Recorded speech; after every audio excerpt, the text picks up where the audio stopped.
खरोखर चालताना तर ती एक पाय असा अडखत टाकत होती. चालणं म्हणजे तिच्या पायाचं हे झालं होतं, त्याच्यानंतर तिला चालायला जमत नव्हतं उलट्या पायाने. आता खूप कळते उलट. आणि पायरी सुद्धा खूप छान.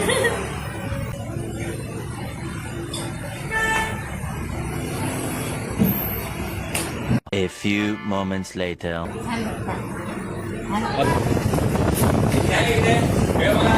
धावायला लागलेलं आहे. धावताय लक्षात. मांडी घालून बसा, मांडी घालून बसा. झालं व्यवस्थित पाहिजे. बघा आपलं नाव सांगा. स्मिता सकाराम सावंत, कुठून आलोय आपण कणकवलीवरून आलो. आणि काय काय त्रास होता? ढोपऱ्याचा, खोपराचा त्रास, या भावना हाताचा. हा, आणि कमरेचा त्रास. आता कसं वाटतंय ट्रीटमेंट दिल्यावर? बरोबर आणि पायरी चढताना बरोबर. एकदम धावायला लागलेला आहे. हात असे वरून काही वाजवा. बघा व्यवस्थित. आता कुठे दुखतंय का? काही दुखत नाही. सोबत त्यांची मुलगी आहे, त्यांना विचारूया काय अनुभव आहे आपला. खरोखर चालताना तर ती एक पाय असा अडखत टाकत होती. चालणं म्हणजे तिच्या पायाचं हे झालं होतं, त्याच्यानंतर तिला चालायला जमत नव्हतं उलट्या पायाने. आता खूप कळते उलट. आणि पायरी सुद्धा खूप छान.